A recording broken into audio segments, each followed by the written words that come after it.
నమస్తే. ఇన్నాళ్ళు నన్ను సపోర్ట్ చేస్తూ, ఎంకరేజ్ చేస్తూ మీ ప్రేమని నాకు అందిస్తున్న ప్రతి ఒక్కరికి కృతజ్ఞతలు. అలాగే ఈ వీడియో కూడా ఖచ్చితంగా మీకు ఉపయోగపడుతుంది. లైక్, షేర్ అండ్ సబ్స్క్రైబ్ చేసి మీ సపోర్ట్‌ని నాకు అందించండి. అలాగే ఈ వీడియో పట్ల మీకున్న అభిప్రాయాన్ని కామెంట్ సెక్షన్‌లో కామెంట్ చేసి తెలియజేయండి. ఇప్పుడు వీడియోని చూద్దాం. సూర్యోస్మి, నేను మీ విక్రమాదిత్య. ఆరోగ్యమే మహాభాగ్యం, ఆరోగ్యం భాస్కరాధీనం. ఆదివారం మద్యం, మాంసం, మైదనం వద్దు, ఆరోగ్యం ఐశ్వర్యం వద్దు. మీరు ఆచరించండి, 10 మందిని ఆచరింపచేయండి. ఆచరించండి, ఆరోగ్యవంతులుగా ఉండండి. ఆచరించండి, ఐశ్వర్యవంతులు కండి. ఆచరించండి, ఆనందంగా జీవించండి. సూర్యోస్మి. నమస్తే, వెల్కమ్ టు అవర్ ఛానల్. నేను పద్మిని. ప్రస్తుతంతో పాటు ప్రముఖ ఆధ్యాత్మికవేత్త, సూర్య ఉపాసకులు, Sun Spiritual Society founder Vikramaditya గారు మనతో పాటు ఉన్నారు. మాట్లాడదాం. సార్ నమస్తే. సార్ సూర్యోస్మి తల్లి. ఎందుకు నవ్వుతున్నారు sir? Special day. Special day. Yes, definitely. ఏమిటి స్పెషల్ డే అంటే? డిసెంబర్ మాసం కదా. అంటే పాత సంవత్సరాన్ని విడిచిపెట్టి కొత్త సంవత్సరంలో అడుగెడబోతూ ఒక్కళ్ళు ఇద్దరు ముగ్గురు అవుతారు, కుటుంబం పెద్దదవుతుంది. అంటే మనకి కొత్త సబ్స్క్రైబర్స్ వస్తారు కదా. టాలెంట్ అంటే టాలెంట్.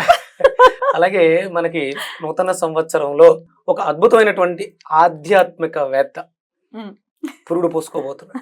ప్రకృతి పరవశించి ఒక శ్రీరామచంద్రమూర్తిని, రామచంద్రుని మనకి ఇవ్వబోతుంది. అంటే ఇలాంటి హెల్దీ వాతావరణం అందరిళ్లలోనూ కలగాలి. నేను నిజంగా నాకు చాలా ఆనందంగా ఉంది. ఏం సాధించామంటే ఒక కొత్త తరానికి, అంటే 2025 చాలా ప్రమాదకరంగా పరిస్థితులు మారబోతున్నాయి. మరి ఇలాంటి వాతావరణంలోకి ఎంతోమంది జన్మలు తీసుకుంటూ ఉంటారు. కానీ అందరూ జన్మలు తీసుకోవడం వేరు. తన కళ్ళెదురుగా ఒక అద్భుతమైనటువంటి ప్రపంచాన్ని, ఒక బిడ్డ రాబోతుంది. అంటే నేను కొన్ని గర్వంగా ఫీల్ అయ్యాను. ఇక అప్పుడు 2021 మణిపద్మేహ మంత్రంతో ఒక బిడ్డ జన్మ తీసుకున్నాడు. ఇప్పుడు ఎంత వయసు ఎంత ఉంటది? 2021 4 ఇయర్స్. అలాగే ప్రవచనాలు వింటూ జన్మలు తీసుకోబోతున్నటువంటి బిడ్డలందరికీ స్వాగతం పలుకుతూ, పాత సంవత్సరానికి స్వస్తి పలుకుతూ, కొత్త సంవత్సరాన్ని వాళ్ళకి ఆహ్వానం పలుకుతూ. Thank you so very much. ఇది నాకు మాత్రమే అర్థమవుతుంది, మీకు అర్థం వాళ్ళకి కూడా తర్వాత అర్థమవుతుంది, మళ్ళీగా అర్థం అవ్వచ్చు. సరే, ఓకే, అర్థమవుతుందమ్మో, అంత తక్కువ అంచనా వేయకూడదు. సార్, బోర్డు మీద రాశారు డిసెంబర్ మాసం రాశి ఫలాలు చెప్పబోతున్నారా? రైట్.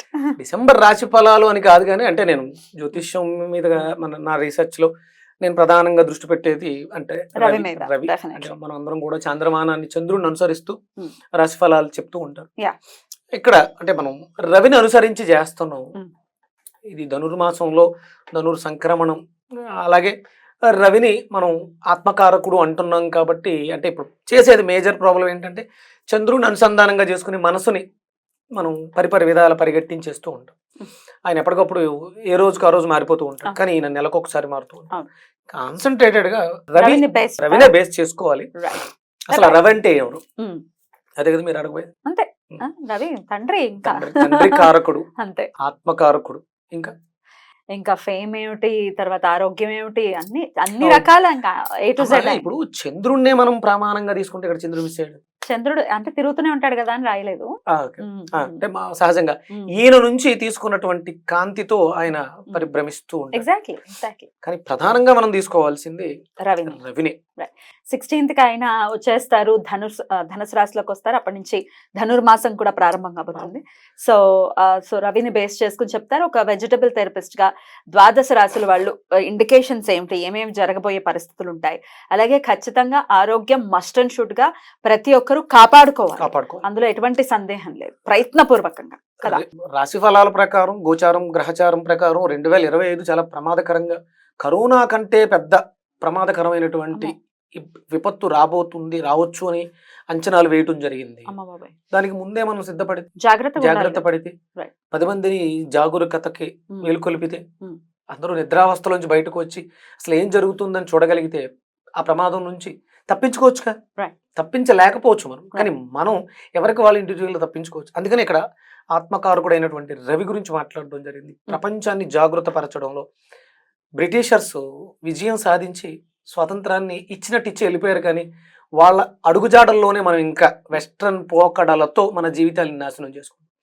సూర్యుడితో అనుసంధానం అయితే జీవితాలు ఎలా మారతాయి అనేది మనం చూస్తున్నాం, జనం చెప్పుకుంటూ ఉన్నారు. నాకు చాలామంది వాళ్ళ కాల్స్, వాళ్ళ జీవితాల్లో జరిగిన మార్పులు. బెంగళూరు నుంచి నిన్న ఒక మెసేజ్, ఒక అడ్వకేట్ ఆదిలక్ష్మి పూజని పరిచయం చేసి, మనం ఆదిలక్ష్మి పూజ గురించి మాట్లాడాం. మా జీవితాల్లో అద్భుతమైనటువంటి మార్పులు వచ్చినాయి, ఎంతో మందికి వాళ్ళలో వాళ్ళే చెప్పేసుకుని వాళ్ళ జీవితాల్లో చాలా మార్పులు వచ్చినాయి అని మెసేజ్ పెట్టడం సో బ్యూటిఫుల్. సంతోషం కదా. అది ఇంకొంచెం బాధ్యత నా మీద పెంచింది, ఇది ఇంకా బాగా తెలియాలి. ఇప్పుడు ఇది ధనుర్మాసం ఎలా అంటామమ్మా అంటే, ఇప్పుడు కృతికా నక్షత్రంతో పౌర్ణమి ఏర్పడితే కార్తీక. మరి ధనుర్మాసం అని ఎలా చెప్పాం? రవిని బేస్ చేసుకునే అంటే వృచ్చిక మాసం, ఇది తులా మాసం. అంటే రవి ఎక్కడుంటే అక్కడ మాసం, ఆయన 30 రోజులు ఉంటున్నాడు కాబట్టి ఆ పేరు వచ్చింది. మనం గంటలు లెక్కేస్తాం కదా, హవర్ ఎక్కడతో వచ్చింది? హోరతోటే వచ్చింది. అది కూడా ఇదంతా కూడా రవిని బేస్ చేసుకునేవే. ఇదంతా జ్యోతిష్ శాస్త్రం కావచ్చు, ప్లానెటరీ పొజిషన్ కావచ్చు, A to Z ఆయన అనుసంధానం చేసుకుంటాం. Beautiful sir. మరి ద్వాదశ రాశుల వాళ్ళకి ఎలాంటి పరిస్థితులు ఉండేటటువంటి పరిస్థితి ఉంటుంది అంటే, ఈ నెల్లాళ్ళు కూడా డిసెంబర్ మాసం అయిపోతూనే 2025 కూడా ఇంగ్లీష్ క్యాలెండర్ అయినప్పటికీ 25కి స్వాగతం పలుకుతాం మనము. మరి ఈ నెల్లాళ్ళు ఎలా ఉంటుందో ద్వాదశ రాశుల వాళ్ళకి ఒకసారి చూద్దాము. అలాగే ఆరోగ్యాన్ని కాపాడుకోవడం కోసం ఖచ్చితంగా ఏ రాశి వాళ్ళు ఏ రెమెడీస్ చేసుకోవచ్చు, ఏ వెజిటబుల్ ని ఖచ్చితంగా వాడుకోవాలి అనేది కూడా ఈ వీడియోస్ లో ఉంటుంది. ఇంకొక చిన్న మాట చెప్పిన అంటే, వెస్ట్రన్ లో ఇంగ్లీష్ మాసాలుగా తీసుకుందాం, ఇక్కడ మనకి దక్షిణాయనం అయిపోతుంది, తెల్లవారుతుంది, మనం దాన్ని ఏమంటారు బ్రాహ్మీ ముహూర్తంలో ఉన్నాం. బ్రాహ్మీ ముహూర్తం నుంచి దేవతలు నిద్రలేస్తున్నారు. అంటే న్యూ ఇయర్ సెలబ్రేషన్స్ దేవతలు నిద్రలేస్తున్నారు, వాళ్ళకి పగలు అంటే రాత్రి నుంచి పగల్లోకి వస్తున్నారు అనుకోవచ్చుగా. సెలబ్రేట్ చేసుకుందాం దాన్ని కూడా. దక్షిణాయనం నుంచి ఉత్తరాయణంలోకి నడక మార్చుకుంటున్నాడు రవి. మనం అక్కడే తీసుకుందాం. ఒక రకంగా చెప్పాలంటే డిసెంబర్ మిత్ర జయంతి, డిసెంబర్ 25వ తారీఖు మిత్ర జయంతి. అన్యమతస్థులు దాన్ని వేరేగా సెలబ్రేట్ చేసుకుంటున్నా మిత్ర అనే, అంటే ఇప్పుడు కనిపిస్తున్న సూర్యుడు, ద్వాదశ ఆదిత్యులు అంటే కనిపిస్తున్న సూర్యుడే ఆవిడ గర్భంలోకి ప్రవేశించి ద్వాదశ ఆదిత్యులుగా జన్మ తీసుకున్నారా కదా. మనకి కశ్యప ప్రజాపతి కడుపు గర్భంలోకి అంటే అదితి గర్భంలో అప్పుడు ఆయన అడుగుతుంది, పిల్లలు కావాలని కోరుకోండి, ఆ సూర్యుడిని వేరుకుంటది, నువ్వే నా గర్భంలో జన్మించని కోరుకుంది. అక్కడ మిత్రుగా జన్మ తీసుకున్నారు. అది డిసెంబర్ 25 మిత్ర జయంతిగా, అంటే మనకి ఇక్కడ భారతదేశంలో చేసుకోవాలి. అందుకే మనం డిసెంబర్ 31 అంటే ఈ పాత సంవత్సరానికి స్వస్తి పలుకుతూ కొత్త సంవత్సరంలో ప్రవేశించవచ్చు, తప్పేం లేదు. ఉత్తరాయణానికి వెల్కమ్ చెప్పొచ్చు, చాలా ఉత్సాహంగా. అది అంటే మందు మాంసాలతో భ్రష్టు పట్టిపోకుండా స్వాగతం పలకడానికి స్వచ్ఛంగా ఉందాం, దేవతలని ఆహ్వానిద్దాం కదా. తప్పకుండా చక్కగా సమన్వయపరిచారు, చక్కగా. మరి మకర రాశి వారికి ఎలా ఉండబోతోంది సార్ డిసెంబర్ మాసం? అంటే ఏ రకం అడుగుతున్నారు? సూర్యమానం ప్రకారం అంటే సూర్యోపాసనలో ఉండి యా కరెక్ట్, మీరు చెప్పింది 100%. ఇప్పుడు ఇక్కడ మనం రవిని తీసేసి రవిని ఇక్కడ పెడితే అర్థం వస్తుంది. ఓకే, ధనుసు రాశిలోకి పెట్టేద్దామా?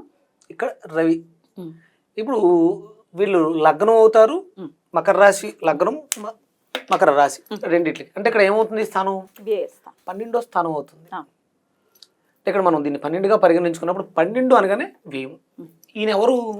తండ్రి కారకుడు, అలాగే పేరు, అలాగే ఆరోగ్యం, ఇవన్నీ. అంటే ఇవన్నీ కూడా ఇక్కడ వ్యయస్థానంలో ఉన్నాయి. తగ్గే అవకాశం ఉంది. అంటే మకర రాశి వాళ్ళకి రవి సంచారం ఇక్కడ ఉండడం వల్ల, అంటే ఇప్పుడు ఈ సమయంలో ఎవరన్నా బేబీ ఇన్కార్నేషన్ తీసుకుందాం అనుకుందాం, 12వ ఇంట్లో రవి ఉన్నాడు, ఏమవుతుంది? తండ్రికి దూరంగా ఉండడం కానీ, తండ్రికి సంబంధించిన సమస్యలు రావడం కానీ, తండ్రి శక్తి తగ్గడం కానీ జరుగుతూ ఉంటాయి. రవి బలంగా ఉంటే బాగుంటే ఏమవుతుందంటే, ఆ స్థానం ఇది బలమైన స్థానం, రవి బలంగా ఉన్నాడు, తండ్రికి పెచ్చింగ్ అంతే. ఆ బిడ్డ తండ్రికి ఎక్కువ తన పనులు పక్కన పెట్టి తండ్రి పనులు ఎక్కువ చేసే అవకాశం ఉంది. అంటే బలహీనంగా ఉంటే ఒక రకంగా ప్రవర్తన, బలంగా ఉంటే ఒక రకమైనటువంటి బలం ఏర్పడుతుంది. అలాగే 12వ ఇంట్లో రవి మకర రాశి వాళ్ళు తండ్రి యొక్క వ్యాపారాలని తమ మీద వేసుకోవటం, ఆ తండ్రికి బాధ్యతలు తగ్గించి వాటిని నిర్వర్తించడం. అంటే ఇప్పుడు తండ్రి, ఇప్పుడు నేనే అనుకుందాం ఆధ్యాత్మిక చింతనలో ఉన్నాను, నా బిడ్డ ఏం చేస్తుంది? ఇక్కడ మకర రాశి మకర లగ్నంగా తీసుకుంటే ఈ ఆధ్యాత్మిక సంస్థ స్పిరిచువల్ సొసైటీ బాధ్యతలు తీసుకోవడం, ఆ బిడ్డ తీసుకుని ఆ ధర్మ మార్గంలో సహజంగా మకరం అనగానే మనం ఏం చేస్తాం, ఈ చీకటి డార్క్నెస్, వెస్టర్న్ కల్చర్ వీటి మీద ప్రభావం ఎక్కువ ఉంటుంది. కానీ ఇక్కడ తండ్రి యొక్క ప్రభావం నీ మీద అధికంగా ఉండడం ద్వారా నీ కోరికల్ని పక్కన పెట్టి ఈ ధర్మ మార్గంలో సొసైటీని నడిపించే స్థితిగా, అంటే నువ్వు చదువుకునే వయసులో ఉన్నావు కానీ ఇప్పుడు నీ మీద బాధ్యత పడిపోతుంది, నీ ఫ్యాక్టరీని, నీ తండ్రి ఫ్యాక్టరీని నువ్వు నడిపించాలి, ఆ స్థితికి నిన్ను తీసుకెళ్ళిపోతుంది మకర రాశి మకర లగ్నం 12 ఇంట్లో వ్యయం. అదే బాగాలేదు, ఒరిజినల్ గా తండ్రి మంచి పేరు ప్రఖ్యాతుల్లో ఉన్నాడు, మంచి సంస్థ నడిపిస్తున్నాడు, అది నువ్వు నడిపిస్తున్నావు, నన్ను నువ్వు పాడు చేసేస్తావు, పండిత పుత్ర పరమసుంట. ఇలాంటి అన్వయించుకోవాలి. అంటే ఇతను మనస్కారకుడు, ధనకారకుడు, తండ్రి కారకుడు, వ్యయ స్థానంలో ఉన్నాడు కాబట్టి అది వ్యయం అయ్యేదాన్ని మనం ఈ రకంగా అన్వయించుకోవాలి. వ్యయము అది ఏ రకంగా అంటే అది బుద్ధి కావచ్చు, ధనం కావచ్చు, ఆరోగ్యం కావచ్చు. ఆరోగ్య విషయంలో కూడా రవి ఆరోగ్యకారకుడు కదా. ఒకవేళ తండ్రి అనారోగ్య పరిస్థితుల్లో ఉన్నాడు, దూరం చేయొచ్చు, అమంగళం ప్రతిగతమవుగా, ఎవరికి అలా జరగకూడదు. ఒకవేళ అలాంటి స్థితిలో ఉంటే సూర్య ఆరాధన. నేను ఆ సిచ్యువేషన్ అనుభవించాను. నాకు అప్పుడు కుజమహర్దశలో రవి అంతర్దశ అనుకుంటాను. మా నాన్నగారు సడన్ గా బాత్రూమ్ లో ఇబ్బంది పడితే ఆయన కొంచెం చాలా మొండిగా బయటికి రావడం జరిగింది. నేను అదే సమయానికి అక్కడ ఉండడం జరిగింది. అదే సమయానికి నేను మహాసౌరయాగం చేయడం వల్ల నా జాతకంలో ఉన్న ఆ దోషం మహాసౌరయాగంతో నా తండ్రి ఇంటికి వచ్చేసి, లేకపోతే డాక్టర్లు చెప్పింది 50-50 ఛాన్సెస్, ఇవన్నీ ఫేస్ చేశాను. కానీ ఈ రోజు వరకు టచ్ వుడ్ అంటే నేను రవి ఆరాధనలో ఉన్నాను, నా జాతకంలో రవి బలహీనంగా ఉన్నారు, నేను నా తండ్రిని కాపాడుకోగలిగాను సూర్య ఆరాధనకు వెళ్ళడం వల్ల. అంటే ఇక్కడ మనం ఏ రాశి లగ్నము తీసుకున్నా సూర్య ఆరాధన నవగ్రహాలకి ఆయన అధిపతి, ఆయన మన కంట్రోల్లో ఉంచుకోవాలి. అందుకని సూర్య ఆరాధన బాగా చెయ్యండి అని చెప్తూ ఉంటాం. ఇప్పుడు ప్రత్యేకంగా మనం మకర రాశి మకర లగ్నం వాళ్ళు రవి సంచారం ఇక్కడ ఉంది కాబట్టి సూర్య ఆరాధన విపరీతంగా చెయ్యండి, ఎక్కువగా చేయండి. ఆరోగ్య విషయంలో జాగ్రత్తగా ఉండండి. ఆయన గుండె సంబంధం, అలాగే బెడ్ కంఫర్ట్స్, 12th కదా, బెడ్ కంఫర్ట్స్, ఇట్లన్నిటిని ప్రమాణంగా తీసుకోండి. సర్క్యులేటరీ సిస్టమ్ డ్యామేజ్ అయ్యి బ్లాక్స్ వచ్చే అవకాశం ఉంది, వాటిని మెరుగుపరచుకోండి. Right sir. అయితే ఇక మిగతా గోచారం చూసుకుంటే, మిగతా గ్రహ సంచారం చూసుకుంటే, 2వ ఇంట్లో శని కానీ 3వ ఇంట్లో రాహు కానీ ఇవన్నీ ఎట్లాంటి రిజల్ట్స్ ఇస్తాయి అని అనుకోవచ్చు? అంటే ఇక్కడ ఎప్పుడైతే నువ్వు రవిని కంట్రోల్, రవి కంట్రోల్లోకి మిగతావన్నీ వచ్చేస్తాయి ఆటోమేటిక్. కాబట్టి నువ్వు సూర్య ఆరాధన చేయడం ద్వారా ఇవన్నీ కూడా బ్యాలెన్స్. ఇప్పుడు ఆయన స్వక్షేత్రంలోనే ఉన్నాడు, ద్వితీయంలో వాక్కు స్థానంలో డెఫినెట్ గా నువ్వు చేసేది రూల్. వాక్కు వాక్కాధిపతి, ధనాధిపతి, కుటుంబాధిపతి అక్కడే కుటుంబంలోనే ఉన్నాడు కాబట్టి ప్రాబ్లం ఏం లేదు, దానికి ఇబ్బంది లేదు.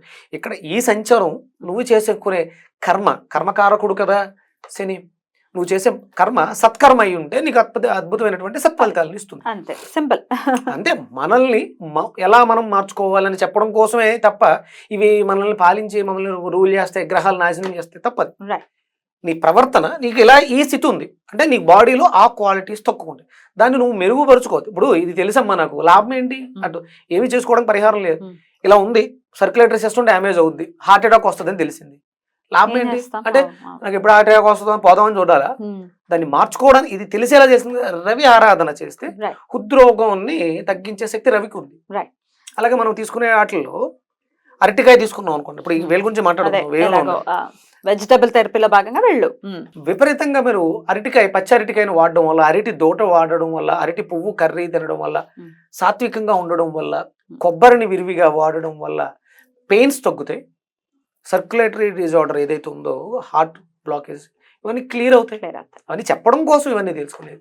బ్యూటిఫుల్ సార్, చాలా అద్భుతంగా వివరించారు. ఇక ఆరాధన విషయం కూడా చెప్పండి. వీళ్ళు ఈ నెలలు ఏ ఆరాధన, ఏ నామంతో ఖచ్చితంగా స్వామివారిని? ఇక్కడ స్తుతి స్తోత్రము మిత్ర రవి రవయే నమః, ఈ మంత్రాన్ని విరివిగా అంటే ఓం హ్రాం హ్రీం హురూం హ్రైం హ్రౌం హ్రహ రవయే నమః, ఈ ఆ నామాన్ని చేయడం ద్వారా మనకి తండ్రికి మనకి మధ్యలో ఉన్నటువంటి ఇబ్బందులు తొలగిపోతాయి. రైట్ సార్, చాలా బ్యూటిఫుల్ గా ఎక్స్ప్లెయిన్ చేశారు, కృతజ్ఞతలు. ఇక నెక్స్ట్ వీడియోలో కుంభరాశి గురించి తెలుసుకుందాం. నమస్కారం అండి. సూర్యస్మృతి.